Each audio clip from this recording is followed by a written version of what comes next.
Bienvenidos a su Cine Millonario Podcast.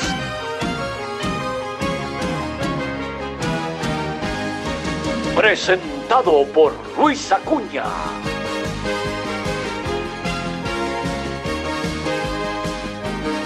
Roberto Domínguez. Y José David Ortiz como Jade. Esta semana, Muerte entre las Flores. From the makers of Blood Simple and Raising Arizona, a world where nothing is what it seems to be. Leo, is he still the boss? The day I back down from a fight, Casper's welcome to the rackets, this town, and my place at the table. Casper, can he muscle in? I'm sick of taking a strap from you, Leo. And I'm sick of the high hat. Tom, would he sell out a friend? You shouldn't be confronting Jenny Casper. That's what I've been trying to tell you. I can still trade body blows with any man in this town. Except you, Tom. And Verna. Verna, is she Leo's girl? What did you tell Leo? I told him you were a tramp and he should dump you. I want everybody to be friends. You, me, Leo, the Dane. You know who I am? The Dane, has he got it figured? You dumping Leo for the guy who put a bullet in your brother? Bernie, will he turn the tables? Don't smart me. I want to watch you squirm. I want to see you sweat a little. All you gotta do to show you're a friend is give me Bernie Burn Bum. Tommy, you can't do this. You don't bump guys. It's not right, Tom. I can't do it. Two of us have faced worse odds. Never without reason. I thought you said you didn't care about Leo. I said we were through. It's not the same thing. I'm talking about friendship. I'm talking about character. I'm talking about ethics.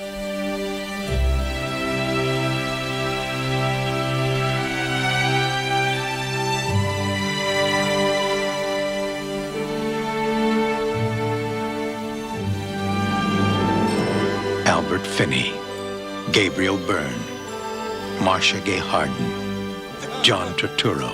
I can't die. Out here in the woods. Like a dumb animal. I can't die. He's still alive. You expect me to believe you? No. It's you all over town. Alive and no heart. No one is what they seem to be. Up is down, black is white. At Miller's Crossing. Yo vengo así directo con un curiosato que yo no sé si lo sabían, a mí me voló la cabeza. Curiosidades, curiosidades, porque coño sé yo esto, mejor me mato. Y es que esta película se hizo y los hermanos Coen estaban en el proceso pero ellos antes les habían insistido mucho, se reporta, en que dirigieran la película de Batman y que la rechazaron por hacer esto. ¿Cómo se quedan? O sea, no, Tim Burton no fue la primera opción ahí. ¿Te imaginas un Batman de los hermanos Coen? Bueno, se hubiese parecido mucho, creo, en mi opinión, a la serie. O sea, si hubiese tenido muchos más toques de humor, y de humor evidentemente negro y de slapstick, porque los Coen son muy de gag físico también, y se hubiese parecido más a la serie. Hubiese tenido ese tono, hubiese perdido de gótico, pero hubiese ganado de... Sí, ¿no? Sí. A mí me parece que para entender cómo hubiese sido Batman por los Coen hay que mirar, tendría que ser una mezcla entre Fargo y Arizona Baby. O sea, decir, hubiese sido... Buena combo ahí. Claro, el componente de detective de Batman era como Frances McDormand ahí, ¿no? En plan... Sí, no, y las peleas. Pues la pelea que tiene Nicolas Cage dentro de esa casa prefabricada cuando intenta golpearle y se da en el techo, o todos estos gags, ya te digo, de slapstick, de la granada que se queda con las anillas cuando lo está buscando el matón, ese tipo de peleas que al mismo tiempo son muy violentas, muy duras, pero que luego están llenas de gags, y que ojo, que está también en Fargo, que en Fargo estamos viendo a gente troceada, pero que dudas si reír o decir qué horror, ¿no? O sea, lo que es la violencia en sí, porque la violencia tiene un punto cómico que ellos retratan muy bien, ¿no? Esa delgadísima línea roja entre lo horroroso y lo divertido. Sí, sí, total. Correcto. Luego uno no puede evitar reírse cuando ve a Bardem ahí en No es país para viejos, por ejemplo, que es una cosa súper sangre fría, pero dices, coño, es que mira el pelo que tiene y te ríes. El pelo que tiene ya, ¿cómo hace para no reírte con ese pelo? O sea. Sí, bueno, realmente si lo pensáis bien, hasta que el cine se vuelve sonoro, está basado en violencia. Es decir, tanto Keaton como Chaplin, como Harold Lloyd, la cantidad de porrazos, o sea, el slapstick originario, los tartazos, los golpes con las escaleras, con los palos de las fregonas, o sea, la cantidad de porrazos, caídas. Sí, sí. ¿Los tres chiflados llegaron a España, Goyo? Una pregunta. Sí, llegaron. ¿Sí llegaron? Sí. Sí, llegaron. Porque yo aquí en España he escuchado más de los hermanos Marx, ¿sabes? Que de los tres chiflados, pero no sabía si habían llegado. Sí, bueno, lo que pasa es que aquí llegaron a cine, pero no... O sea, es que de mi generación para adelante conocemos el cine de slapstick, de Sennett y herederos, lo conocemos por la tele, pero claro, por ejemplo, Harold Lloyd, mi padre le llamaba Pamplinas, que fue el nombre artístico con el que llegó al cine en su momento, ¿no? O sea, Harold Lloyd, Buster Keaton, perdóname, Pamplinas. Ajá. Entonces, claro, tú conocías a Charlotte, o sea, estas cosas llegaron por el cine. El gordo y el flaco, Laurel y Hardy, los conocimos por la televisión. O sea, yo de niño veía las películas de Laurel y Hardy en la televisión. Entonces, los tres chiflados no entraron en esa época de televisión. Llegaron a cine, pero no se hicieron populares porque no llegaron a esa época de la tele. Coño, pues fíjense una cosa, que estamos hablando de historia del slapstick, ¿no? A lo mejor es verdad que en Latinoamérica, como siempre pasa, ¿no? Llegan unas cosas pegan más que otras. Nosotros somos más de los tres chiflados porque lo veíamos en la tele. Yo creo que eso lo pasan todavía. Y aquí en España a lo mejor eran más los hermanos Marx o el mismo Buster Keaton. Pero bueno, nos hemos trasladado un poco a la época de la película de esta semana aquí en su cine millonario, que es Miller's Crossing o Muerte entre las flores, que yo destapo aquí directamente, porque bueno, no es la primera peli de los hermanos Coen que hemos hecho en este podcast, hicimos Fargo, pero a lo mejor esta segunda opción puede parecer un poco que viene de left field ahí, y es porque nuestro invitado Goyo la ha elegido. Entonces mi primera pregunta para ti, antes de entrar a lo que nosotros llamamos la ronda de la nostalgia, es, esta película para ti está en tu top, ¿no? De los hermanos Coen. En mi top de los hermanos Coen y en uno de mi top del cine. O sea, yo soy una persona, por decirlo rápidamente, aunque la gente me conoce como monologuista, soy muy cinéfilo y concretamente soy muy fan del cine negro. También porque llegué al cine negro a través de la literatura negra, o sea, de Raymond Chandler, de Spade, de Hammett. Entonces, claro, ese maravilloso, glorioso cine negro que, si no recuerdo mal, arranca con Steinberg, con La Ley de Lampa, que creo que es la primera película que se considera película de gángsters del veintitantos, ¿no? Ahora mismo no. Bueno, pues ese cine que retrata esos submundos de gente que bueno, Lampa, ¿no? Los gángsters, esa terminología, esa forma de ser, además ahí, las metralletas. Sí, bueno, y además es muy bonito porque es curioso, porque es antes del cinemascope y es antes de poder encajar en pantalla escenas más compuestas con más gente, y es muy bonito porque de repente tiene hasta una forma de apuntar. Para no salirse de encuadre, ¿no? Ahí. Claro. Y tienen que apuntar, tiene todo un estilo de interpretación de violencia precisamente contado por el cine, ¿no? Y entonces yo llegué, eso ya te digo, a través de Marlowe, el detective de los gángsters, de las cosas que pasan por la noche, de ese Sunset Boulevard brillando mientras vuelves a casa, rumiando el caso, y hay un tipo duro, y los sitios en los que entraban, las puertas de las que llamaban, se había una portezuela, La Ley Seca, Edward G. Robinson, James Cagney, Bogart, haciendo, bueno, o hay un papel, en los primeros papeles de Bogart, hace de malo, ¿no? Es decir, de villano con James Cagney. Y pues este tipo de cosas que te seducen, ¿no? Porque todos cuando eres adolescente tienes esa duda de si ser bueno o malo, y lo bonito. La misma Scarface original, ¿no? Sí. La misma Scarface, la original. Sí, ahí te he hablado de Edward G. Robinson, que es el primer Al Capone, ¿no? Que además convierte lo de ser gángster, lo convierte en un éxito. De hecho, estas películas un poquito me crearon un problema, ¿no? Porque la juventud quería ser así. Sí, era lo que pasaba cuando hablamos hace poquito de uno de los nuestros, y justo claro. Ray Liotta habla de desde que nací lo que quería ser era gángster, porque era el éxito, ¿no? El estar por encima de la ley. Como el reggaetón de la época, ¿no? O como Narcos, ojo.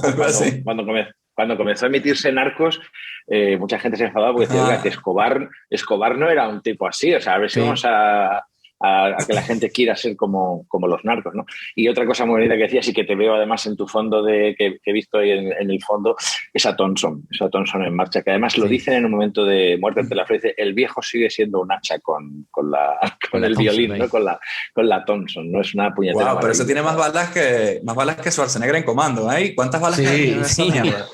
Todas. Bueno, la Thompson, es que además lleva el cargador circular, la Thompson, perdonadme que me ponga pedante con estos datos, pero la Thompson es... No, por favor, ilústranos en la Thompson, por favor, no tengo ni idea. La Thompson es un subfusil, que la gente muchas veces confunde, o sea, fusil, ametrallador, subfusil, entonces la Thompson fue una revolución, porque claro, era un arma, o sea, los americanos inventaron dos cosas que les ayudaron a ganar la guerra, una el M1 Garand, que era un rifle que disparaba con un peine, y otro la Thompson, que ya venía inventada y tenía el cargador recto y este cargador circular. Y no sé cuánta munición llevaría, pero vamos, estamos hablando de disparar de 100 y pico balas por minuto. Era como un rollo, ¿no? Claro, es un rollo que va pasando, es como las cintas espiral de las ametralladoras. Sí. Entonces, claro, aunque era más lenta que una ametralladora actual, pero claro, aún así aquello tenía una potencia de fuego que evidentemente te permitía destrozar un coche. Estamos hablando además de un calibre desde cerca. Claro, disparar es complicado, ¿no? Entonces ese cacharro te llevaba por eso, y las escopetas eran las armas favoritas de los gángsters porque te llevabas por delante el local entero, ¿no? Es una maravilla. Sí, no eran sutiles, no eran nada sutil, ¿no? Esa arma. No. Acordad del Padrino cuando tiene Al Pacino que dispararle al comisario, al policía pringao y al rival, y tiene que esa decisión de que le dicen, cuidado, que dispararle es muy complicado, o sea, que meterle un tiro a alguien con un arma, asegúrate de acercarte porque no es fácil ser gángster, tiene su dificultad, su preparación, como todo en esta vida. No todos son trajes y sombreros, ¿no? Pero bueno, vamos a hacer una cosa, Goyo. Venga. Antes de entrar en los detalles del mundo de gángster, que coño, qué privilegio tenemos. Yo creo que mi pregunta se ha respuesto porque ya sé por qué elegiste esta película, no solamente porque son los Coen, es un peliculón que yo creo que a todos nos encanta, sino que aparte, bueno, obviamente está en un periodo histórico que maneja bastante bien. Pero cuéntanos la nostalgia que tienes tú en esta peli. ¿Tú recuerdas cómo fue la primera vez que tú la viste? La ronda de la nostalgia. Bueno, yo descubrí a los Coen con Arizona Baby, que me fascinó como persona que se dedica a la comedia, me pareció una cosa maravillosa. Me enamoré de ellos y entonces ya, claro, era otra época, no teníamos internet, teníamos que estar atentos a publicaciones, a las cosas. Cuando salió película nueva fui a verla y de repente me di cuenta que yo para ellos, en mis tops de películas, Arizona Baby, El Gran Salto, una película que pasó inadvertida en España, Hot Soccer Proxy. Hot Soccer Proxy, esa película Proxy, peliculón sobre el capitalismo, precisamente también sobre esta época y este fenómeno del capitalismo salvaje. You know, for kids. El hula hoop, ya sabe, para niños, ¿no? Aquella cosa de quien tiene una idea tiene un tesoro, el sueño americano, toda esta broma. Claro, yo la vi en mi adolescencia, estamos hablando de esos años 80, cuando veo esa película, que la vi en soledad en el cine además, porque me fui, o sea, no, esta cosa que, oye, vamos a ver esta película, no encontré los amigos y me fui yo solo. Y entonces eran 3 sesiones seguidas. Fui a la sesión de tarde y me vi las 3 sesiones seguidas. O sea, me quedé a verla 3 veces. ¡Wow! Solo en el cine. Aparte, he de decir que hacía mucho calor fuera,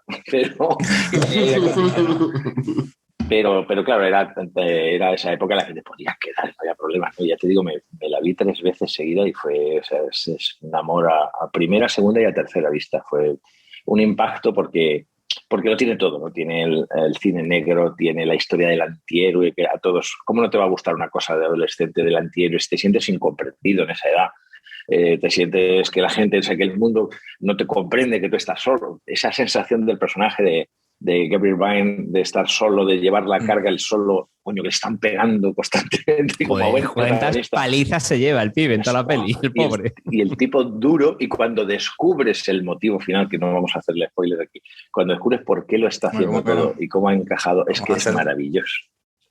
Haremos spoiler, yo lo siento. Yo pongo ahora una advertencia. ¡Spoiler alert!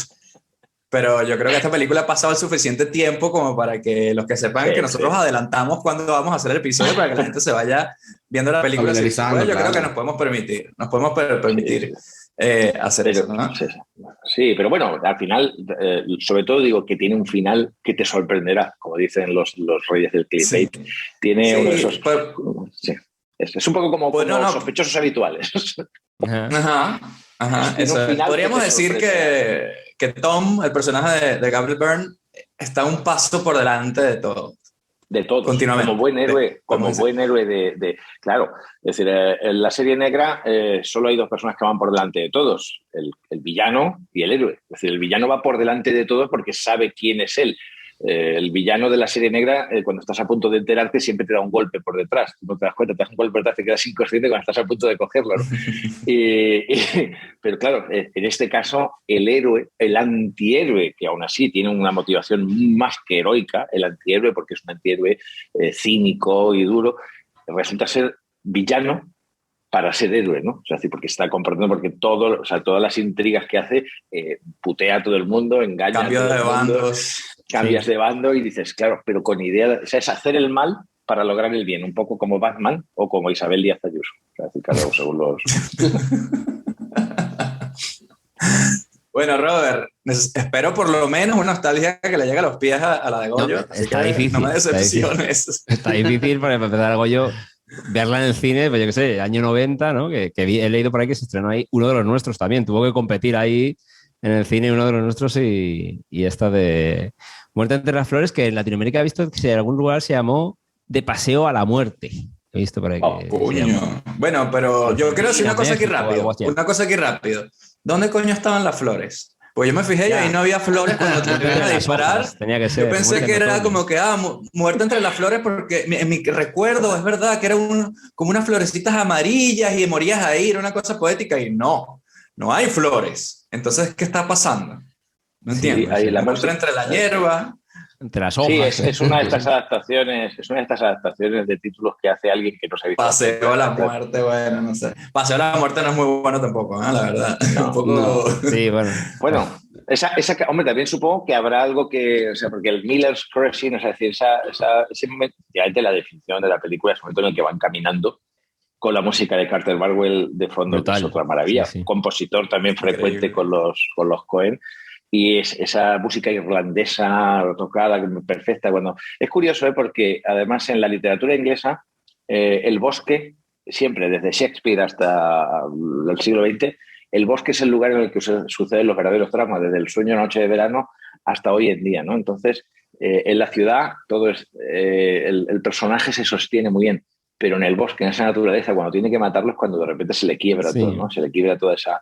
Y ese paseo con esa música, pues, cuando no hay otros ojos, no hay testigos, ¿no? que te estén observando. Como dice John Turturro, como un animal tonto, no quiero morir como un animal en el bosque, ¿sabes? Quiero morir como una cama, por lo menos, como una persona. ¿Cómo está Turturro, ¿Cómo está Turturro? Y qué bien escogido, ojo, qué bien escogido además por unos directores judíos de apellido Cohen, que no es cualquier apellido, que es el apellido de los sacerdotes levíticos, cuidado, que los Cohen, sabéis que tienen hasta una especie de síndrome personal porque solo se casaban entre Cohen, un poco como los Borbones. Entonces, sí, tienen una enfermedad propia de ellos. Sí. Cohen significa sacerdote en hebreo antiguo. Entonces, estamos hablando de que de repente cogen a unos personajes que son judíos, escogen a Turturro, que tiene ese aspecto que cualquier nazi hubiese firmado, ¿no? Del judío, de la nariz. Un personaje al que le hacen comportarse como un villano. O sea, arrojan esa imagen antisemita, ¿no? sobre el propio personaje al que van a sacrificar en un holocausto. O sea, es que hay mucho ahí efectivamente de cultura judía, ¿no? en esa situación. Y fíjate que son los Cohen, que ellos son judíos y te crean ese personaje que luego cuando tú ves que él regresa a chantajear a Tom, lo detestas. O sea, total. Te dio pena un poco cuando le iban a ejecutar y luego dices, no, está bien que te haya metido el tiro en la cabeza ahí. Cuando lo iban a ejecutar también era detestable. O sea, también sabías que estaba mintiendo así, como que estaba mintiendo, todo lo que estaba diciendo era mentira. Eso sí. El personaje es un miserable desde que aparece. I can't die out here in the woods like a dumb animal. I can't die. I'm praying to you. Look at your heart. Además un miserable que es el que enreda todo y el que provoca todo, porque no es gratuito, ¿no? Lo que le ha caído es precisamente por por jugar con la gente, por traicionar, por estafador, ¿no? Sí, además él lo decía, ¿no? Decir, yo no soy de matar, soy de jugar con la gente, las palabras, liar, pero como diciendo, no merezco tanto, porque tampoco lo hago tan mal. Pues no, hijo puta, sí, claro, sí, como diciendo, igual no merezco que me maten, así, de esta manera. Tan... Sí, pero bueno, escucha, Robert, no, perdón. Te digo que yo como monologuista estoy de acuerdo con él. Yo no soy de matar, yo soy de enredar a la gente, claro. De liarla. Que te diga así, Robert, continúa con tu nostalgia. Creo que no terminaste de contarnos cómo la viste. Con acreditación. Bueno. Mira. Tengo el DVD, edición especial que Tienes que tachar ahí flor y poner hierba. Claro, hojas. Hojas secas. Y nada, yo esta peli la descubrí. Yo creo que la primera peli que recuerdo ver de los Coen fue Fargo. Y a partir de ahí, en la adolescencia, debí verla con 14 o así. ¿Qué me pasó? Fargo es de los 96, ¿es Fargo? ¿Puede ser? 96. Sí. Pues debí verla, pues eso, con 17, algo así. La primera no llegué tarde a los Fargo. Pero ya tenía el come-come de fliparte por el cine, la adolescencia, el contar historias, el cómo me encantó a mí cómo Fargo jugaba con una historia jodida, pero que metía comedia, esa línea, ¿no? Delgada que decías ahí, Goyo, antes. Entonces, a partir de ahí, obviamente, tiras para atrás, dices, a ver qué me perdió esta gente. Tiras para atrás en la filmografía y llegué a ver esta de Muertes de las Flores, que en su momento me gustó mucho. Ahora mismo que la he vuelto a ver, por cierto, eso, gracias, Goyo, porque no la teníamos pensada, todavía no estaba puesta en el calendario. Y volver a revisitar Muertes de las Flores, que me la he visto esta mañana, ha sido un gran placer porque dices, hostia, y ahora que hoy día cada vez sabes más, analizas más, también hay un mundo jodido y al mismo tiempo esta gente sigue metiendo comedia. Hay escenas de comedia negra aquí metidas. Sí, completamente. Y una historia todavía jodida más, si cabe. Acuérdate de Gaspar. El hijo del tipo. El hijo de Gaspar, ese niño al que le mete una hostia que lo cruje. Hostia, es muy duro, ¿eh? O sea, tienes que... Cuidadito, ¿eh? Es que, de la hostia que le ha dado al niño.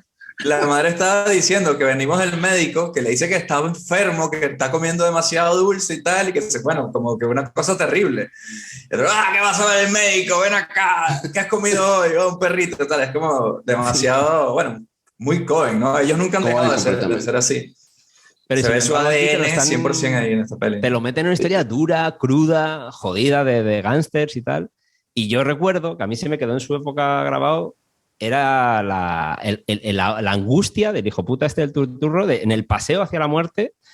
La angustia era como, vale, es un mierda, merece morir o lo que sea, se la ha jugado, pero le veíais ahí, pues eso, yo creo que a lo mejor como uno a veces puede reaccionar si le fueran a matar, de una manera ridícula que dices, yo ya no sé qué hacer, agarrándose al coche como una rata ahí de por favor, no me maten. Eso me impresionó mucho porque me parecía muy real, ¿no? Es decir, a veces ese punto de si uno va a morir así de repente ejecutado, ¿cómo reaccionaría? Sí, yo lloraría igual. Claro, por supuesto. Hablamos mal del tipo, pero yo diría la misma mierda. No, yo corazón, lloro, rezo por tu corazón. Yo vomitaría como lo mismo, ¿sabes? O vomitar como le pasó también a Gabriel Byrne cuando pensaba que le iban a matar. Bueno, a mí me gusta pensar que yo actuaría como un tipo duro y demás. No sé, yo creo que por lo menos 2 segundos hasta que diría, pero ¿en serio me vas a matar? Y entonces intentaría negociar. Mira, ¿sabes cuál me encantó a mí? La de Asesinos por Naturaleza, Asesinos Natos. Cuando van a ejecutar a Robert Downey Jr., que el tipo se intenta escapar y le dicen, ey, ven aquí y muere con dignidad. Y el tipo está ahí y se pone en plan, y lo caen a tiros. Por lo menos ahí tuvo un momento de... Pegó un grito, hizo algo así más que este otro, ¿no? De lloricar. Pero yo lloricaría, lo siento. Yo miro adentro y sé qué es lo que pasaría. Exacto, no, obviamente. Sin duda. Y nada, y la vi en su día, me gustó mucho, pero hacía mucho tiempo que no la revisitaba. O sea, me gustó mucho, la tenía como una buena peli de gángsters y tal. Pero ahora viéndolo otra vez es que hay muchas cosas, ¿no? Están pasando muchas cosas también, incluso temas del cine, de referencias, de cómo esta gente juega. Es que no tiene desperdicio, ¿eh? La policía corrupta, el danés, los italianos, los enfrentamientos entre italianos, irlandeses, los políticos pringaos, la relación sexual y amorosa con la hermana de Turturro. Es que no hay un momento de... No puedes respirar, porque como respires te vas de la acción. Es que te sostiene, te tiene agarrado desde el principio. Me ha recordado más allá de las formas del guión, ¿no? La serie de Fargo, no sé si habéis visto, la segunda temporada y la cuarta, que juegan con tema mafias, es que también está como bebiendo, yo creo, y eso que a lo mejor los Coen obviamente no están ahí como creadores ahora mismo, pero bebe mucho también de este mundillo, ¿no? La 2 y la cuarta de este germen que sembró, por ejemplo, esta película. ¿Sabes qué pasa? A mí me da la sensación, y esto yo creo que le pasa a todos los artistas en general, que tú tienes un conocimiento de según qué cosas que pues eso, desde pequeño te vienen obsesionando. Y yo creo que ellos, una de ellas era el mundo de los gángsters, y concretamente de los años 30, porque además les aparecen en muchas películas esa sensación, ¿no?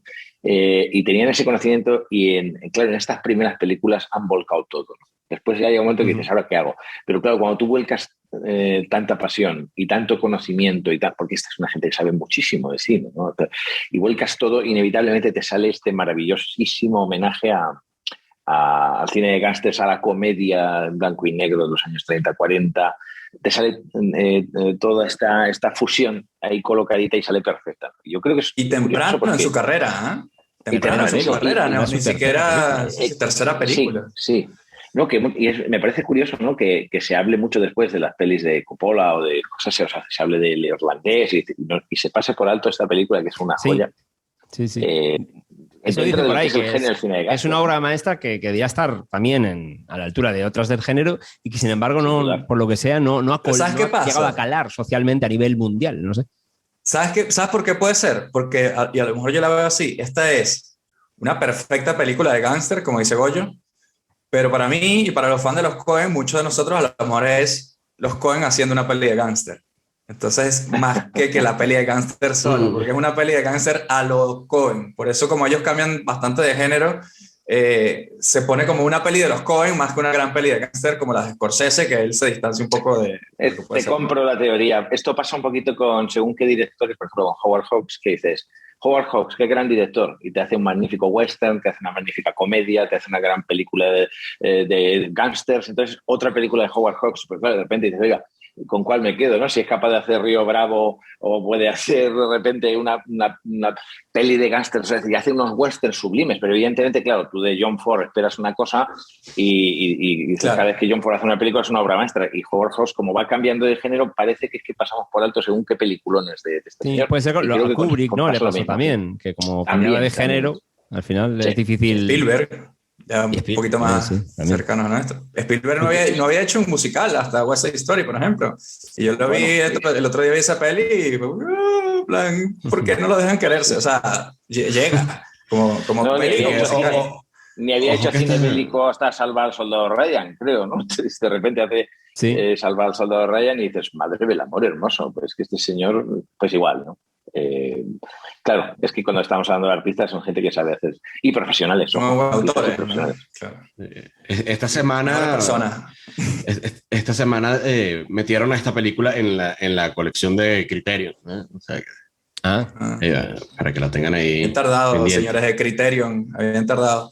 Oye, Luis, pero una cosa, que nos estamos enredando aquí un poquito. ¿Cómo fue la primera vez que tuviste esta película? Bueno, Miller's Crossing, el cruce de Eddie Miller. Ahí.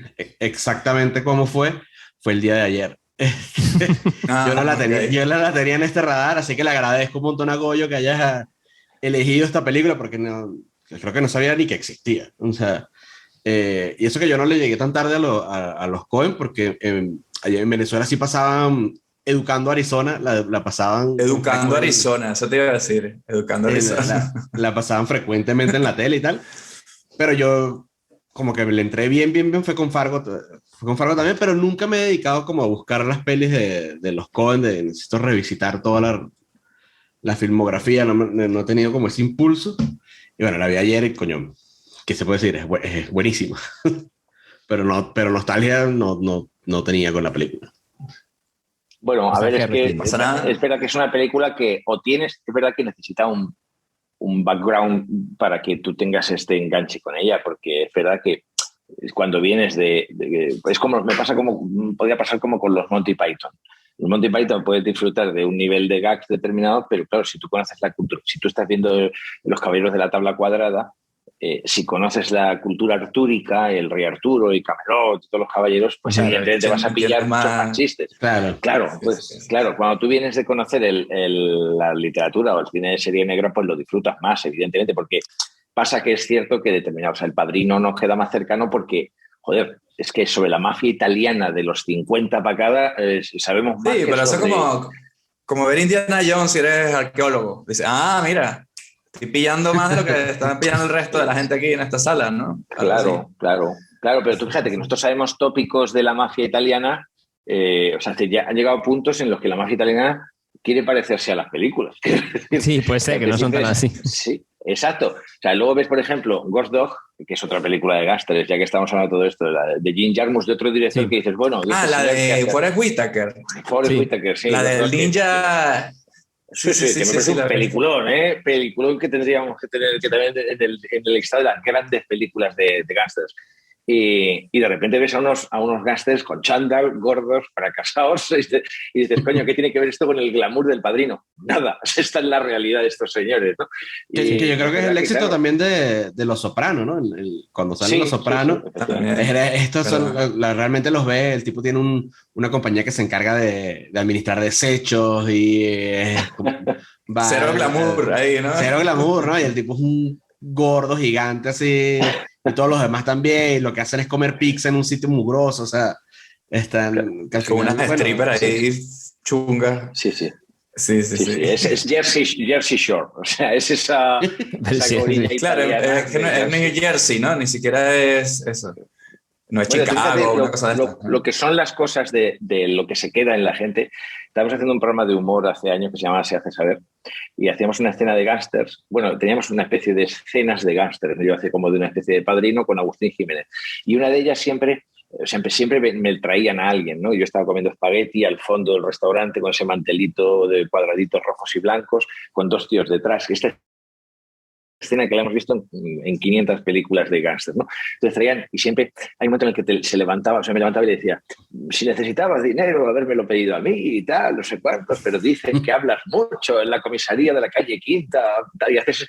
Bueno, y era increíble, y dices, coño, es que esto forma parte ya de nuestro bagaje. O sea, todo este rollo de Little Italy, igual, ¿no? Y con Los Sopranos, todos esos chándals, todas esas peluquerías, todo eso forma ya parte de nuestro bagaje. No sabemos más de la delincuencia, de la mafia italiana estadounidense que de la nuestra, ¿no? Que de la mafia rusa de Porto Banús. O sea, que es lo curioso en el poder que tiene. Es acojonante. Sí, o la mafia gallega, ¿no? Entonces... Narcos Pitis, eso nunca lo sacaron. Exactamente. Luego, fíjate tú que en España es un género que a mí me fascina y recomiendo a la gente joven, que por cierto ha habido una película bastante buena, La Ley de la Frontera. Sí, la vi, la de Girona, ¿no? Sí, pues es el cine kinky español. Está muy bien, además, es una película de acción muy bien hecha y muy entretenida y muy emocionante. Y dices, joder, este cine kinky de perros callejeros, de tal... Eso es nuestro aporte vitamínico al cine de gángsters mundial, el entorno kinky. Eso es lo que hemos dado los españoles, ¿no? Esa cosa de Toledo. Como la peli esa italiana, la de Gomorra, ¿no? Basada en la novela esta también, que era una mafia, pero más decadente, un poco más hortera. Sí, ¿no? Cutre italiano, napolitano ahí. Sí. Bueno, es que realmente en este caso no es la mafia, es la camorra, que es diferente. Sí, o sea, eso, son maneras diferentes, ojo.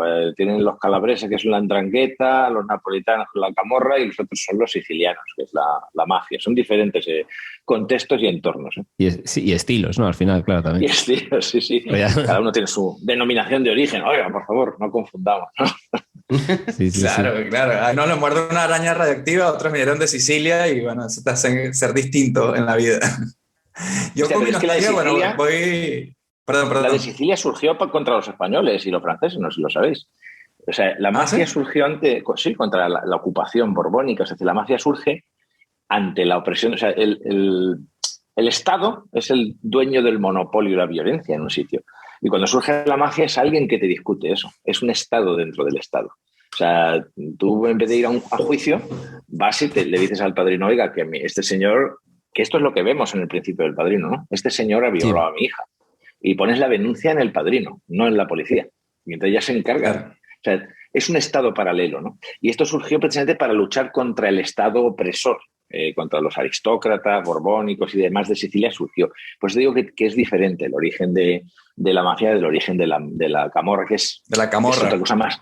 Claro, que es más delincuencial, como decís en Sudamérica, es mucho más delincuencial. Más malandra. más Sí, malandro. más de manejar. La mafia tiene un intento, digamos, revolucionario, por así decirlo, en su arranque. O sea, un intento de defensa del pueblo, ojo.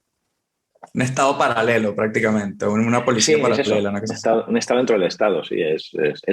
Cuando, eso solo lo hace la mafia y el terrorismo. La mafia y el terrorismo. Vaticano.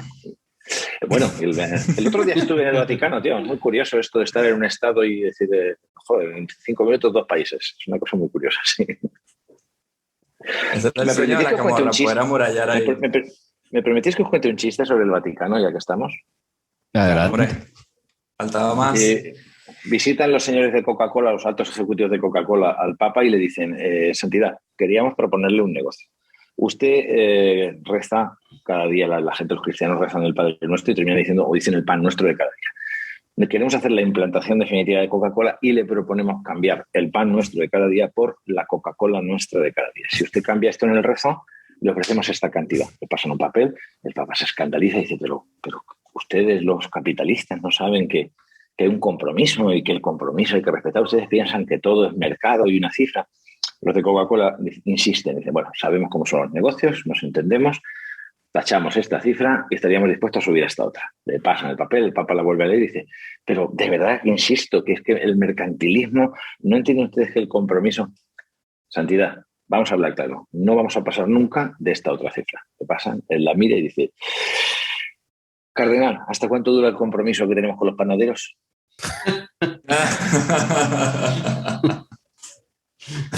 Coño, hay que ir sustituyendo eso es ahí. como lo de la serie de John Pope también, ¿no? Que también trata un poco de ese tema de HBO, ¿no? Sí, bueno, evidentemente el Evangelio dice a Dios lo que es de Dios y a César lo que es de César, en una discusión sobre todo, porque uno de los apóstoles le pregunta, ¿tengo que pagar los impuestos? Jesús, ¿tengo que pagar los impuestos? A Dios lo que es de Dios y a César lo que es de César, ¿no? Entonces, bueno, pues hay veces en las que los asuntos de la Iglesia y los asuntos celestiales y los terrenales se mezclan. Y es verdad que en este tipo de situaciones, ojo, acordaos del Padrino donde acaba y donde acaba la trilogía y con quién acaba negociando y quién se mete por medio. Y la cuestión de meterse por medio y el Papa y todo esto, ojo, que es que... en la tercera también, en la tercera, ¿no? Un detallito, tanto, o sea, la pelea de mafiosos de Muerte entre las Flores es entre dos bandas, una banda irlandesa, el clan irlandés, y los italianos. Y ambos son católicos. Sí. Quiere decir que esto, que estamos hablando de Estados Unidos, ¿eh? Estados Unidos estamos hablando de los WAF, de los Anglo-Saxon Protestant, y claro, esa cosa que tienen ellos siempre del desprecio al católico. E incluyen a polacos, que hay bromas de polacos en Arizona Baby, acordaos de todas las bromas, los chistes que se hacen en América de polacos, de irlandeses, ojo, y de italianos, ¿no? Como que, vale, son blancos, pero son católicos. Entonces, como segunda clase o algo así. Sí, una segunda clase. Irritó mucho a según que estadounidense, que Kennedy, de origen irlandés y católico, ganase las elecciones. Fue un grave problema porque era un católico en el poder, ¿no? Entonces, para gente que son enemigos, o sea, descendientes de anglicanos, descendientes de gente que se ha opuesto al Papa, es una cosa que les escoció, ¿no? Y es verdad que esta cosa católica también pesa, viniendo de alguien que son judíos. Es decir, que está detrás todo esto también de las religiones, detrás de esta construcción de esta película.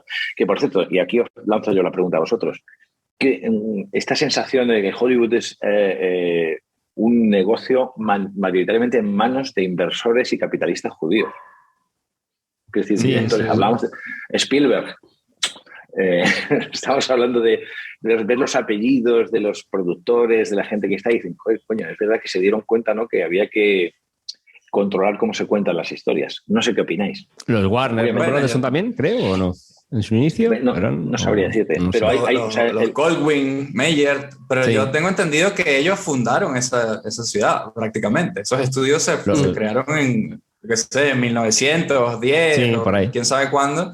Y de ahí viene todo ese negocio familiar, digamos, de varias familias con mucho dinero, que en esa época la costa oeste, eso era un lodazal ahí, un desierto que bueno, también sale la película de Chinatown, como se está creando Los Ángeles y todo eso, ¿no? Entonces yo creo que eso viene por ahí. Obviamente se ha creado la cultura de los...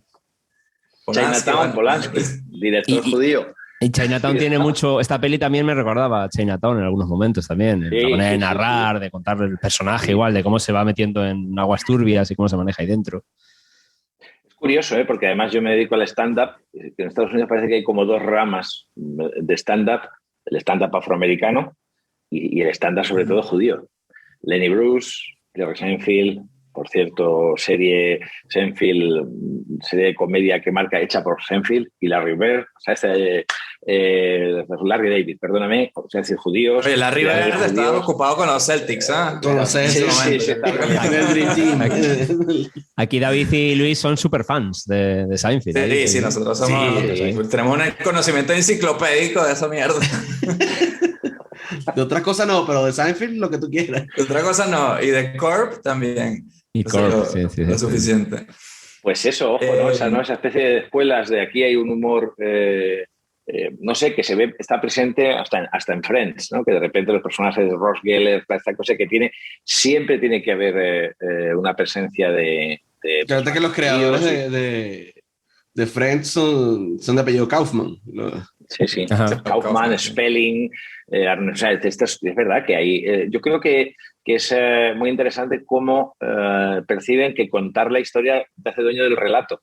Y que ser dueño del relato... claro, es que piensa que además los estadounidenses en el fondo son muy pueblo que sale de un sitio, comienza en otro, o sea, parece la epopeya judía, ¿no?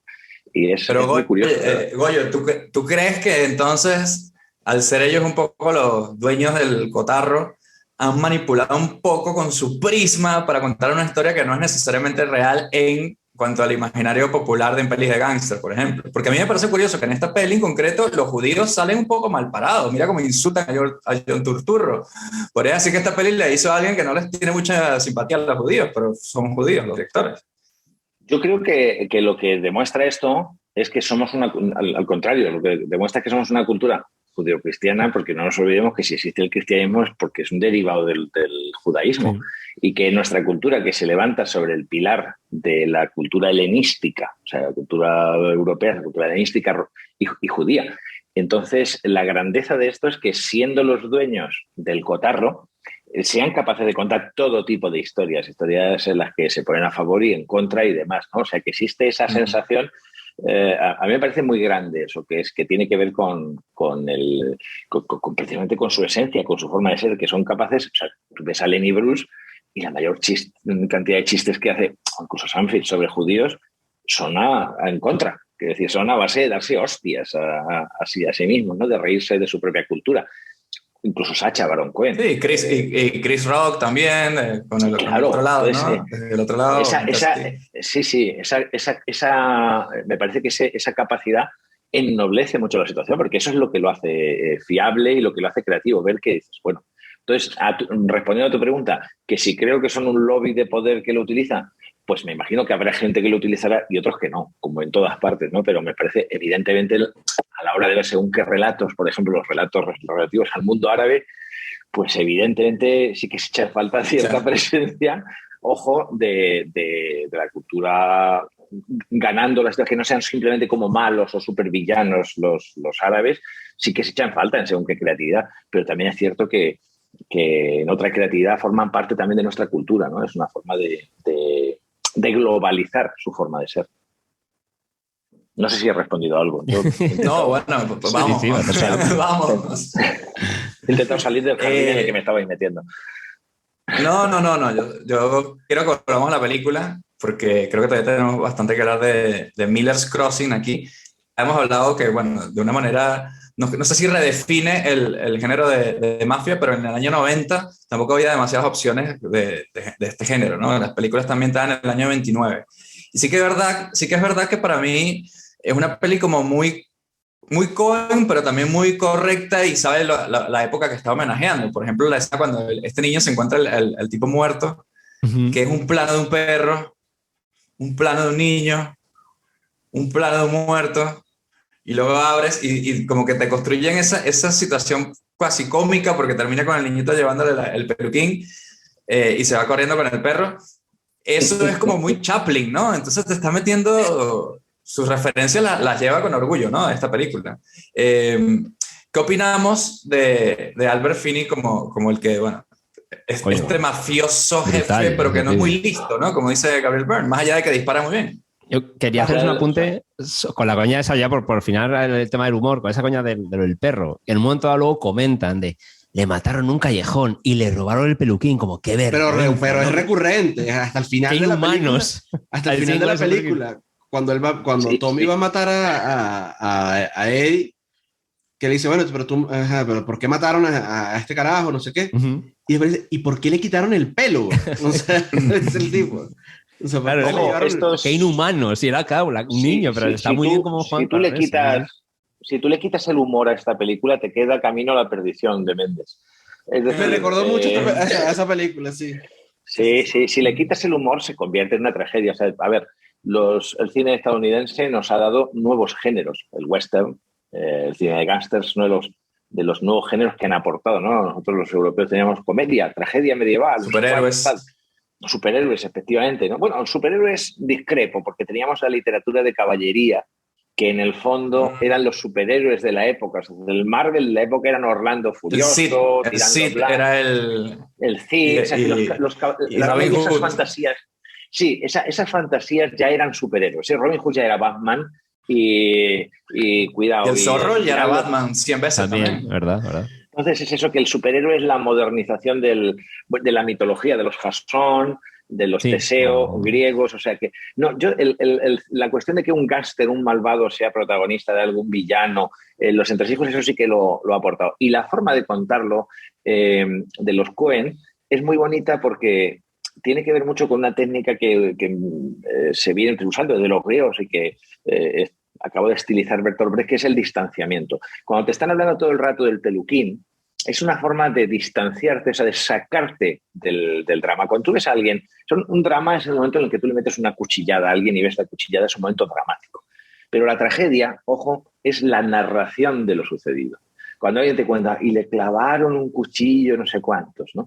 Y la mayor forma de distanciarte, de sacarte del pathos, del agón, del dolor, es de repente, y le llevaron el peluquín. O sea, esto es una cosa que muchas veces escuchas en las conversaciones de los funerales entre las viejas, y fíjate que la otra se le cayó y se le salió la dentadura, y no están pretendiendo hacer comedia, están distanciándose del dolor.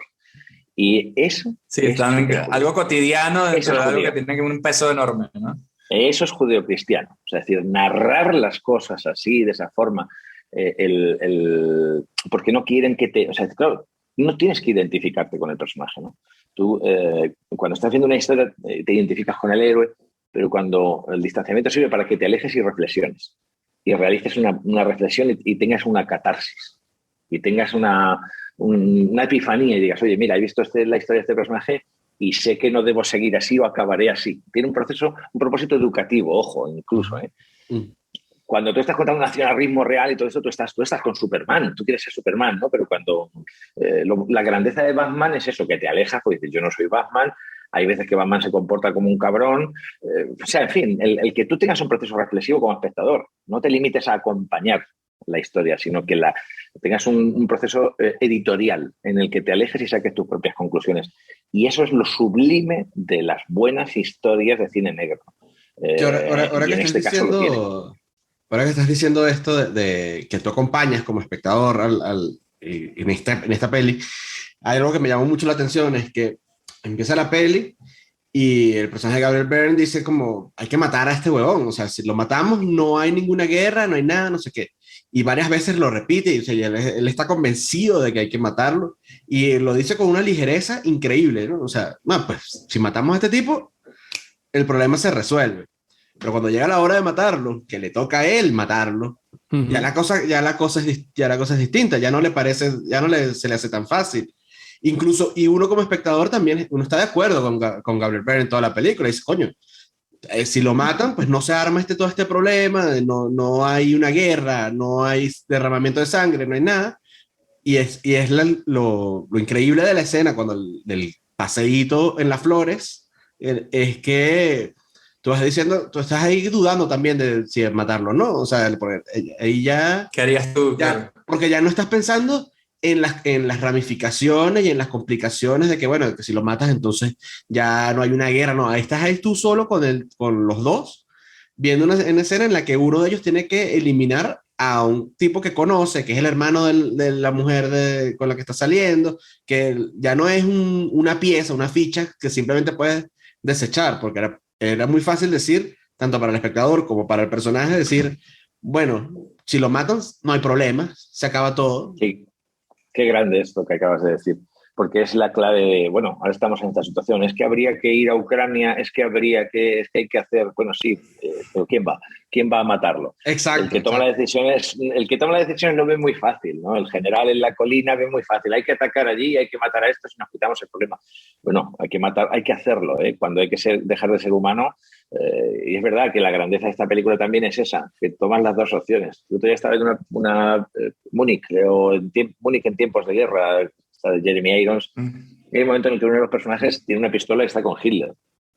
Y dice, coño, y tú te cabreas porque no lo mata. O sea, te cabreas porque dices, pero coño, mátalo, que tienes a Hitler. Pero evidentemente hay que ponerse en la situación de que es que Hitler acaba de ganar las elecciones, todavía no ha hecho nada, es complicado y coño, ponerte delante de alguien y pegarle un tiro, como decíamos al principio y como tú señalas otra vez ahora, no es tan fácil. O sea, es que no es difícil, claro. Es como, imagínate que tú ves a la madre de Hitler, en Máquina del Tiempo, estamos hablando ya obviamente, ¿no?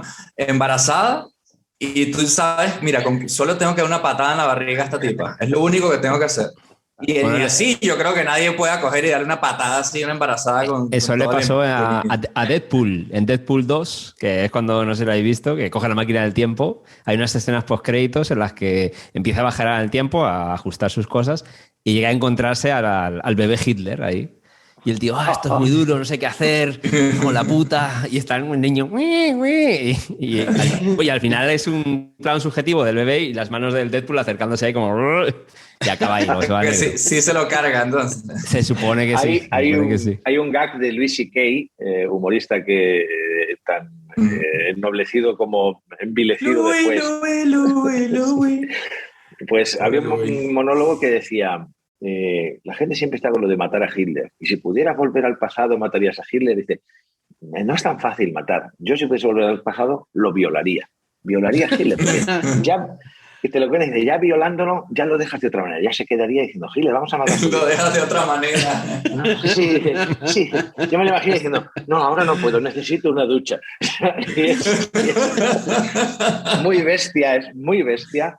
Pero bueno, es que, oiga, matar... a un Hitler adulto, ¿no? Además, se lo violaría a un Hitler adulto, claro. Encima. A un Hitler adulto y ya conociendo todo lo que ha hecho. Entonces, al final, en el fondo, yo estudié Derecho, ¿no? Y es esta cosa del castigo. ¿Qué hacemos con el que ha hecho algo?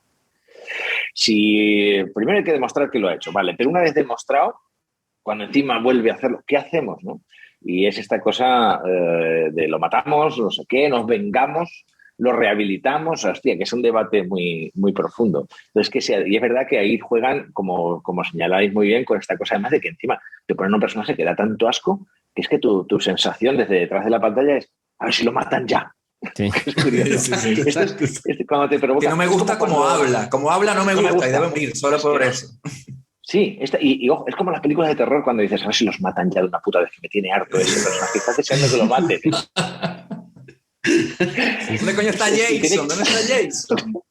Y tienes, claro, cuando lo necesitas. ¿Dónde coño está un buen asesino? ¿Dónde está el puto Jason?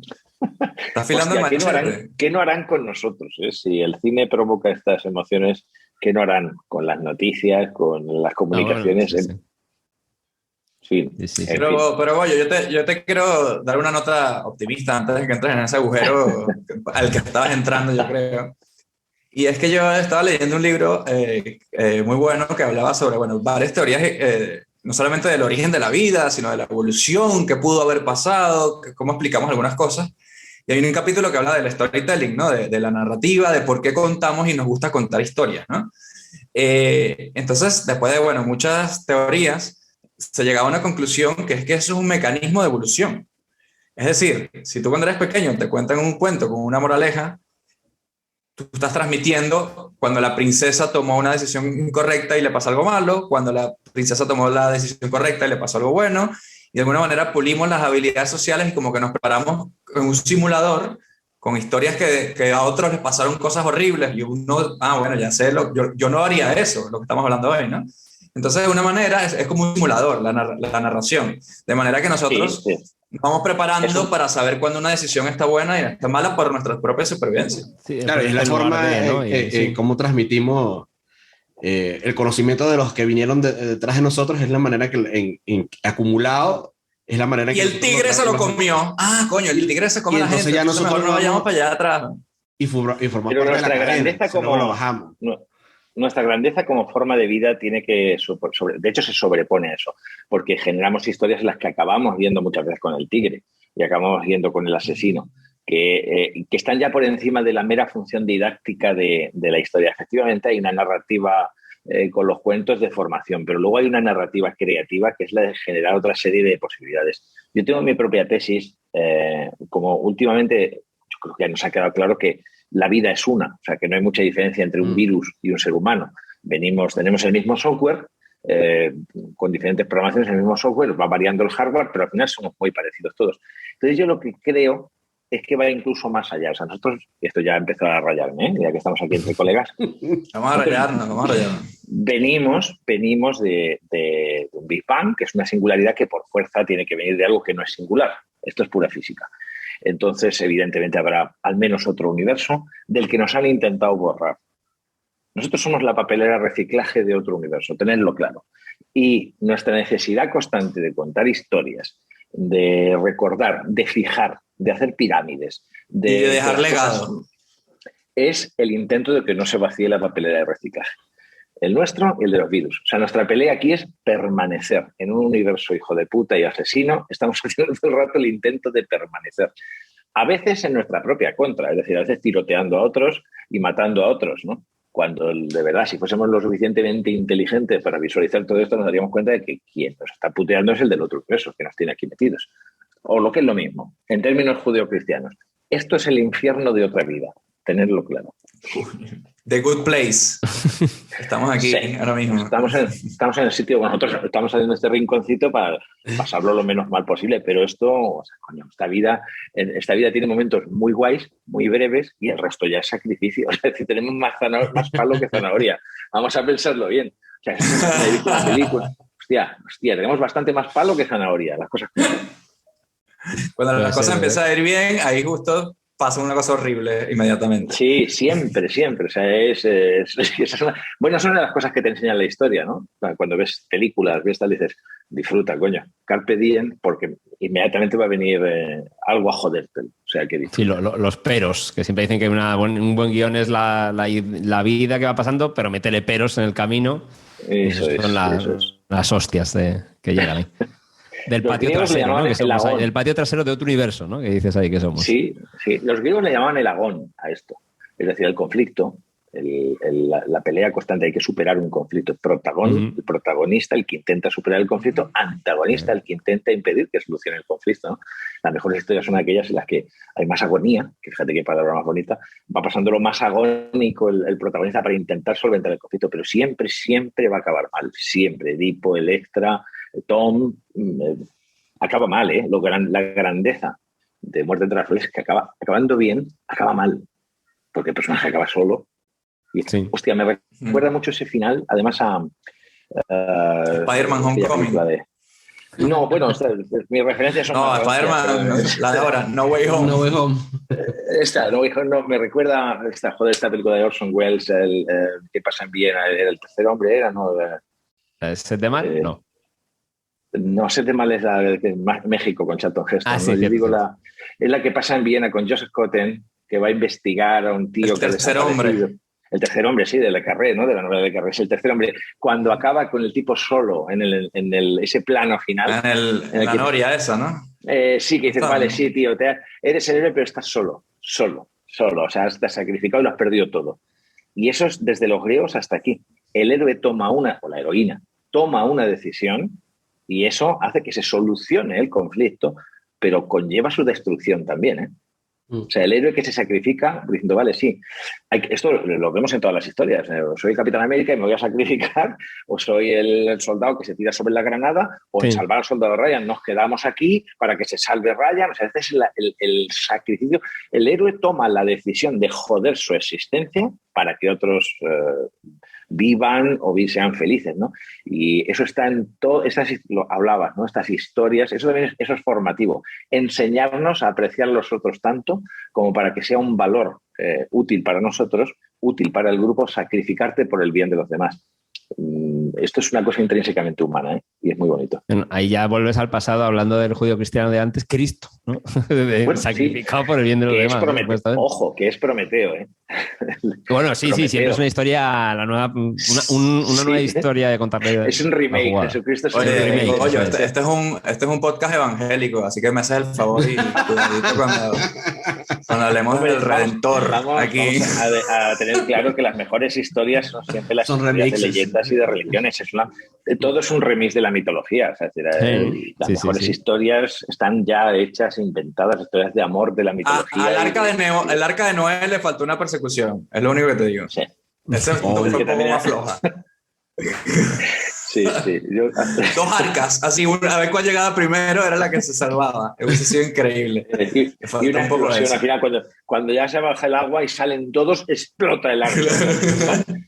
Elefantes, jirafas volando por los y alguien que dice, no se detengan rápido. O sea, no cuenta que siempre hay alguien que dice, no se detengan rápido, no se detengan. Y dices, pues, sería de gilipollas. Ya, eso se lo llevan, ¿no? Y eso siempre se lo llevan. Hay una persona, ese es un héroe, el que se queda en el sitio diciendo, no se detengan, por si acaso pensabas detenerte, yo qué sé, a merendar. Y finalmente Noé salta ahí, también explota y Noé salta como Joe McClane en otra. Esa es una frase pero salta con un pareja de lemures. Con dos lemures así en la pareja. Es que no puede ser uno. De nada sirve que sea uno. Así con los dos. Sí. Por eso falló la secuela de Speed, porque era un solo barco. Con dos barcos, pero bueno, será para otro día esa conversación. Pero ¿quién coño se le ocurre hacer una película sobre la velocidad en un barco? Hostia. Y en un barco tan grande, ¿no? Porque... Encima. Incoherencia. Vamos a 30 nudos. ¿Qué coño son los nudos? No sé, dime si es rápido. Sí. Y como el mar está plano, no tienes como referencia de qué tan rápido realmente está yendo el bicho. ¿Sabes? Vamos a hacer tu Fast and Furious en Cuba. Con calma, ¿no? O sea, con carros a 50 por hora. Con almendrones de eso. Este Dodge Dart tiene un motor de lavadora. Yo creo que puede hacernos de vehículo anfibio y se meten ahí. No hubo un sketch de Keanu Reeves en Saturday Night Live que hacían una coña de, en lugar de speed, era como conducir bien por una ciudad y era como una persecución así de... Pero era todo lento, iban como a 30 por hora. Sí. Oiga, yo no sé si habéis caído en la cuenta que Too Fast, Too Furious, que creo que va a ser la saga más larga, ¿no? Del cine. No sé si está con más... Vaya por la 11, van por la esto, ¿no? 10 van a sacar ahora. 10 van a hacer ya. Yo no daba un duro por esa saga porque decía, ¿cómo va a funcionar algo que se llama Too Fast, Too Furious y que tiene un protagonista que se llama Walker, que es caminante, y otro se llama Diesel? Es decir, que va al ralentí, no tiene sentido. No, ni siquiera gasolina, ni... Y en la última ya llegan al espacio, ¿no? Algo así, creo que yo no la he visto, pero me parece que llegan al espacio ya en la última, con avión, coches saltos, que vuelan ahí. No sé, algo raro ahí. Sí, no, le meten una turbina de transbordador a un Corsa, algo así, me parece. Yo no he visto ninguna y a veces digo, la debería ver. Y yo digo, pero ¿por qué romper la racha? ¿Sabes? O sea, porque han hecho, tantos años. No la veas. Ya tú no la tengo 20 años que sin ver ninguna, ya para qué, ya para qué me molesta. Han hecho Moonraker versión Too Fast, Too Furious, ¿no? Algo así, la última debe ser. Sí. Bueno, es verdad que es una de estas sagas que yo sí las además las veo cuando me surge. O sea, si me las encuentro en catálogo o la están poniendo un domingo por la tarde, digo, pues voy a verla. No hago la intención, pero si me tropiezo con ella, la veo.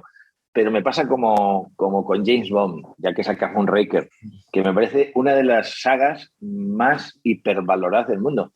Quiere decir que James Bond tiene su encanto hasta cierto punto, pero es la misma puñetera forma.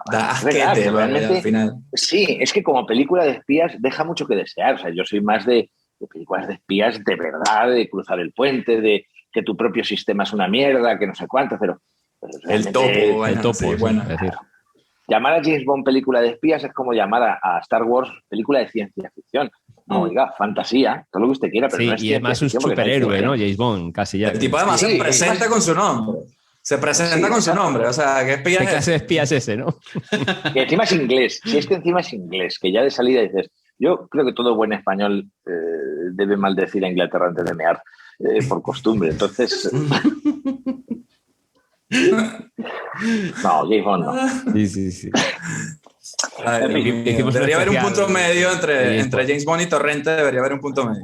Eso sí es verdad. Sí. O sea, hombre, Villarejo es el término medio, ¿no? Entre James Bond y Torrente. El comisario Villarejo. Torrente que controla mucho ahí, que tiene mucho poder en la sombra. Bueno, Goyo, ¿vamos a la peli o qué? De verdad. Sí, no, yo creo que ya se nos está yendo un poquito el tiempo con todo esto que hemos hablado, pero ¿cómo es que dicen? Vine buscando plata y encontré diamante, algo así se llama. Como que vinimos aquí a hablar un poco de Miller's Crossing, pero hemos de verdad, exacto, buscamos cobre y encontramos oro, porque de verdad que hemos hablado de todo, de la vida, de la evolución del ser humano, por Dios. Su cine millonario, este es uno de los episodios más completos que yo creo que hemos tenido. Hemos hablado de cine negro, hemos hablado de la mafia, de cine clásico, de Howard Hawks. Por Dios. Del conflicto intrínseco humano, de la existencia. El conflicto intrínseco humano, de la evolución y nuestro... Bueno, estamos encantados. Pero sí te vamos a pedir, antes de despedirnos, por favor, Goyo, que nos digas 2 cositas. ¿Cuál es tu escena favorita de Miller's Crossing y cuál es tu recomendación para los que no la hayan visto? Voy a decirte 3 cositas. La primera, que como los clásicos cuando acaban las obras de teatro, que pido perdón por todos los errores y faltas cometidos, pues seguramente he cometido equivocaciones al hacer referencias y demás, que se entienda que va uno sobre la marcha y que tiene una edad, ya uno tengo una edad y hasta 2. Después, me cuesta quedarme, o sea, evidentemente hay una cantidad, lo decíamos antes, hay una cantidad de secuencias y de planos en la película sublimes, pero hay uno que destacaría, porque ya hemos hablado de muchos, hay uno que destacaría, que es además un plano secuencia estupendo, que es el momento en el que entran a matar al jefe irlandés, y el guardaespaldas le mete fuego al periódico y sube el humo y él lo ve. El momento de la Thompson, el momento en el que él apaga el puro, se lo guarda en el bolsillo y se ocupa Danny de Boy sonando de fondo. Danny Boy, que es la canción funeraria. Oh, Danny Boy, oh, Danny Boy.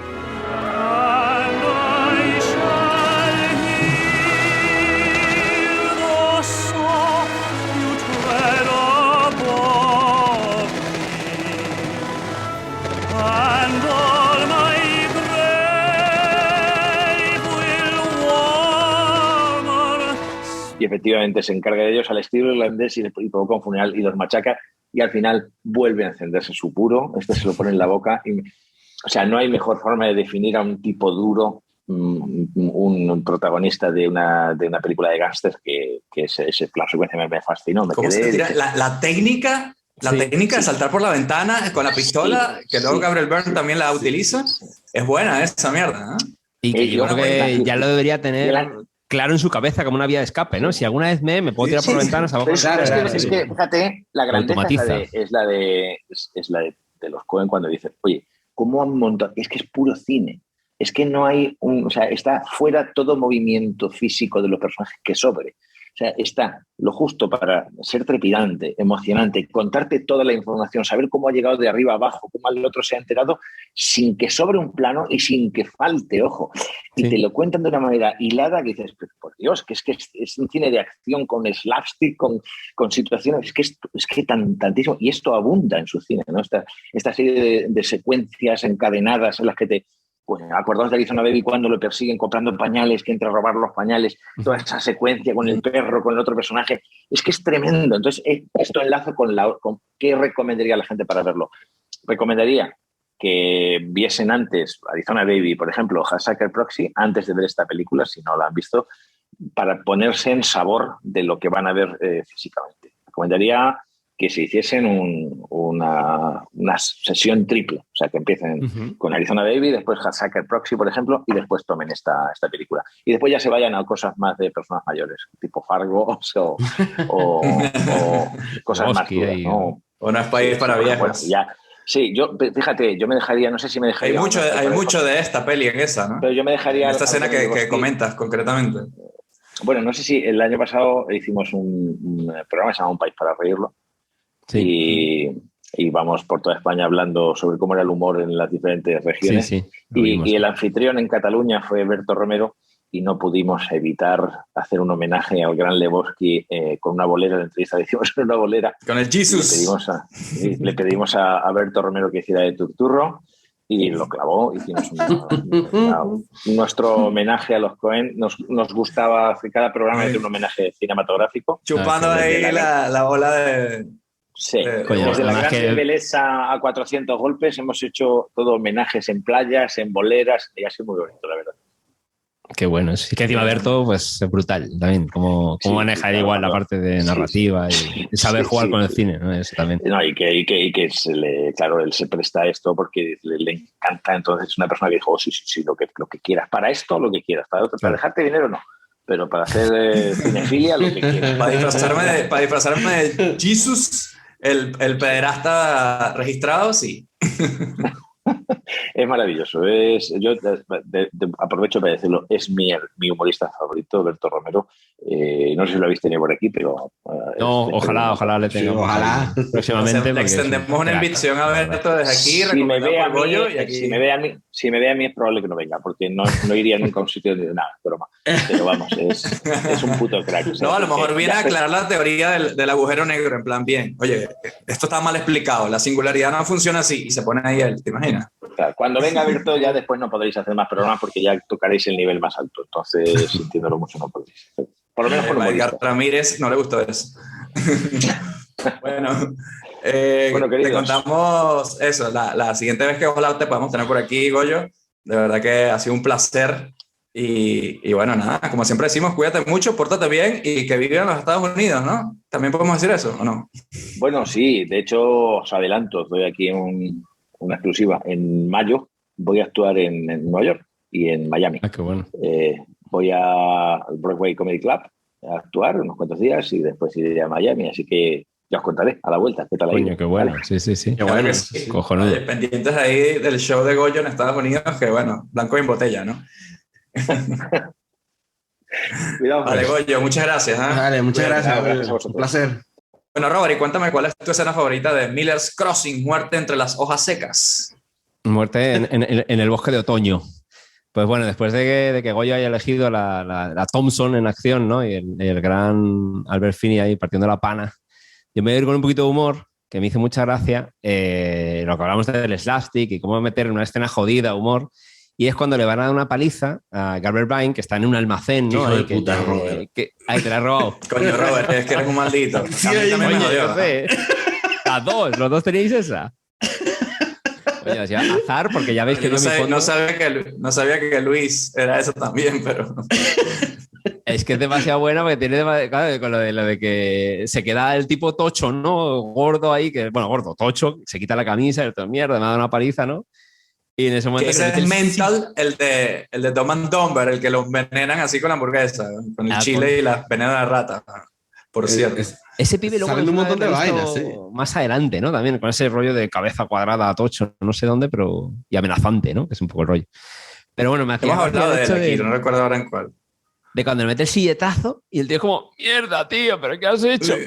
Yo como no recordaba la peli, claro, hacía tanto que no la veía, yo pensé que digo, bueno, pues será que así este giro de humor y ahí se queda. Y luego viene el enano hijo puta y ya le meten la paliza. Ese sí le daba duro. Pero lo que me gusta... Viejo, parece que es como boxeador, ¿no? Que controlaba el viejete, ¿no? Parecía ahí... Sí, eso no lo hemos hablado, pero la manera en que los tipos cuadran los puños y dan coñazos es de esa época completamente, ¿no? Claro. Sí, pero a mí lo que me daba risa y lo que iba a destacar de la escena era que es una escena súper jodida porque van a matar al tipo o le van a dar una coñaza, perdón, y hay un plano que se queda unos buenos 5 segundos del carajo con la silla esperando que entre, que le entre el otro de nuevo, con el tipo con la silla en la mano así como que esperando. Sí.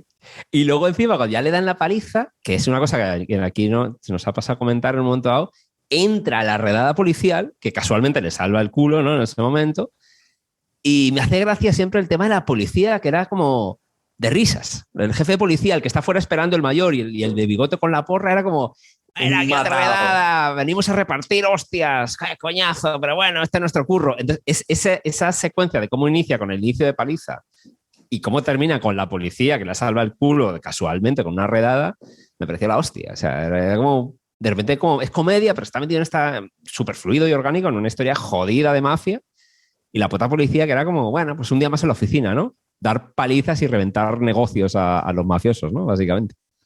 Me hizo gracia. El señor Sí, tío. O'Donnell era algo así, se llamaba O'Dale, O'Dul. el jefe de policía, el señor mayor. O'Dul. Mira, y vieron a Sam Es Raimi verdad, ahí. buenísimo. Se Sí. pillaron a Sam Raimi en su Ahí cameo. con las pistolicas No, ahí está echando disparando. tiros. El que está echando tiros así, que mata a unos tipos y luego vienen y le cagan a tiros a él también. Que era Cuando como un tiran, rookie ahí, o como un- cuando tiran la granada en Cuando explota. en un bar y Ajá, explota ajá, una mega explosión. Hay un tipo Ajá. con 2 pistolas, ese es Sam Raimi. Ese es Sam Raimi. Policía. Ah, no lo pillé. que como que mata a uno y mira así como que ¡ay, qué!", y luego muere así como un idiota. Y luego la policía Bueno, ametralla ahí, eran como 150 personas ametrallando el local, ¿no? Ahí, los policías ahí. Esa escena, brutal. Sí, sí. Bueno, Luis, ¿puedes decir que esa también fue la tuya? ¿O te has inventado una así? No, me inventé. Podríamos o sea, decir que es esa, ¿no? Podríamos decirlo, pero ¿para qué? O sea, Igual voy a hay que ser destacar. vas, ¿no? Voy a destacar la escena cuando llevan a Gabriel Byrne al bosque. O sea, que tiene todos estos paralelismos con la anterior, pero es a este que lo van a joder y cómo se salva, ¿no? O sea, porque Cuando en pasa ese el momento cuerpo dices, de este huevón lo van a Mink. matar. O sea, este Buscemi. Dice, en este momento lo van a matar. El carajo vomita una vaina horrible, además, amarilla. Así, Verga, sí, el vómito ese es bien slime ahí, parece bien ácido de nasty, alguien. sí, bueno, Sangre de bueno. alguien. Y entonces lo que se escucha es, los paros agarraron este carajo. Sí. Porque se ponen los, Como los ya pañuelos, está, ¿no? sabemos que nos mintió, básicamente, por vomitar. O sea, claro, porque, bueno, pero también había la posibilidad de que no encontraran el cuerpo y que él se lo dice luego a John Polito, que no... Y que no te acordabas dónde fue tampoco, exactamente, ¿sabes? Claro, pero que hablando de John Polito, coño, Goyo es fan de Seinfeld y no hablamos de que este es un personaje clásico de Seinfeld, Silvio, el marido de la mujer que Kramer o Newman se estaban... Que lo quiere matar coñazo. Que lo quiere matar coñazo. Pero la vaina es buenísima porque yo no me esperaba, yo no sabía cómo iban a salir del peo. O sea, y está perfectamente encadenado con todo el guión. Sí. O sea, el carajo hasta le puso... Ellos cuando dicen saquen los pañuelos, yo pensaba que era típico que como vamos a matar a este tipo como para que no nos den náuseas, pero no, que era porque olía muerto, porque había estado el otro muerto ahí. Joder, Steve Buscemi siempre acaba en la feria de los Cohen bien molido, bien picado. Acaba bien totalmente jodido, descuartizado ese tipo.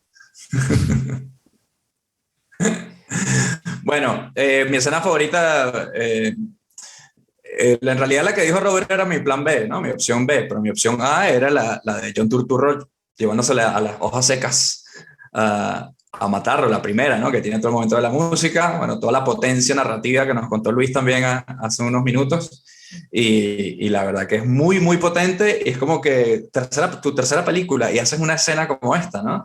Sí. Una interpretación así, escribes ese guión, de verdad que... O sea, a mí cuando yo pienso en esta película, pienso en Albert Finney con la ametralladora y en el John Turturro suplicando por su vida, ¿sabes? Porque es una manera... O sea, no se te olvida. Y cuando el tipo vuelve a chantajear, coño, es como te iba a decir. Un maldito. Pues, es tipo que de verdad, ¿sabes? Y le dice, ¿no? Y le dice como que, bueno, yo lo estuve pensando. Y si tú me hubieses matado, bueno, entonces todo estuviera bien, pero como no me mataste, ahora tú eres el que me debes a mí. Él es el carajo, coño. Es bien basura, el puto personaje. Es que personaje es basura. Habiéndole salvado la vida, que era como ibas a la mierda, te ibas. Tío, es bien basura, sí. Y ahora quiero que mates a no sé quién. Tienes 2 días para matarlo, porque si no voy a empezar a ir a los restaurantes públicamente para que vean que no estoy muerto y tal. Como bien maldito. Pero bueno, eso es un poco la gracia del tema, ¿no? Es un giro que es increíble, ¿no? Y bueno, no sé si lo hemos dicho todo, pero esta película obviamente es súper recomendada. A lo mejor no es la típica película que pensarías, pero mira, háganos caso, que ya pasó con la película Angel Heart de De Niro, que muchos nos agradecieron haberla visto después de tal, que es una película no muy conocida. Háganos caso y vayan a ver Miller's Crossing, Muerte entre las flores, porque si no, bueno, les mandamos unos irlandeses ahí a que les revienten los pulgares. Te has topado con el contestador de su cine millonario. Ahora mismo ni David, ni Robert, ni Luis te podemos atender. Si tienes alguna sugerencia y quieres que hagamos una película de tu infancia, mándanos un mail a cinemillonariopodcast@gmail.com. También síganos en nuestras redes sociales. Estamos como Cine Millonario Podcast en Twitter, Facebook, Instagram y YouTube. Tenemos un capítulo nuevo cada viernes en donde sea que escuches tus podcasts favoritos. Recuerda también que darnos 5 estrellas en Apple Podcast nos acerca cada vez más al dominio mundial. También puedes apoyarnos en Patreon para que tengamos con qué alquilar las películas en el videoclub. Deja tu mensaje después del tono. Tengo una pregunta para ti, es importante. Sé que vamos a empezar el ciclo Brendan Fraser, lo anunciamos, hemos hablado de él, aquí vamos. El ciclo Brendan Fraser da su inicio la semana que viene, pero yo necesito saber cuál película de Brendan Fraser fuiste a alquilar, que eso sí te lo dejo a ti. ¿Qué tienes por ahí? Yo he traído una película. Momento, pero que estás hablando español. Estoy hablando español, soy un narcotraficante colombiano. ¡Mierda! Estás hablando español. Si mi profesora de español pudiera escucharme ahora. Ella decía que yo no podía juntar 2 frases. ¿No sabe cuál película es? ¿Ves? Al diablo con el diablo, además con unos invitados especiales de lujo. Cuando los crossover, ¿no? Atacan, sí, un crossover, ¿no? Exacto, un crossover en este multiverso de podcasts venezolanos. Y bueno, vamos con esa. Vámonos. Damos por iniciado entonces el ciclo Brendan Fraser con la primera película de la trilogía de películas que vamos a hacer, que es Al Diablo con el Diablo. Y bueno, como ya nos dijo Luis, vamos a hacer un crossover con los panas de Cuando los 90 Atacan. Además, un episodio bastante especial, ¿eh? Esta vez sí, bueno, nos lo tomamos en serio, ¿no? Hicimos una cosa que, bueno, ya verán la semana que viene, pero está un poquito más elaborado. Su cine millonario, ¿no? Sacamos todas las armas, todos los cañones ahí para darlo todo. Eso es, como lo hizo Elizabeth Hurley en esa película, pues nosotros también lo pusimos todo para que este episodio sea muy especial. Además, bueno, ya le decimos, crossover con los panas de Cuando los 90 Atacan. René Velasco y DJ Marco van a estar por aquí. Así que nada, vayan buscando la película si no la han visto, y lo de siempre, lávense las manos, consuman sus 2 litritos de agua al día y recuerden. A ver cómo van viendo ahí lo de jugar entre bandas, ¿eh? Que eso de darse paliza tras paliza, hay que saber jugar. Si uno va cambiando de bando, háganlo bien, que si no se llevan unas buenas coñazas. Y si les invitan a la muerte entre las flores, digan que sí, porque en esa mierda no hay flores. O sea, no hay flores. No le va a hacer nada. Y se quejan al final, dicen, no, aquí no me puedes matar porque no hay flores en esta mierda. Cine Millonario, el podcast. Solo las películas originales proporcionan la calidad que usted merece. No se deje engañar. Dígale no a la piratería.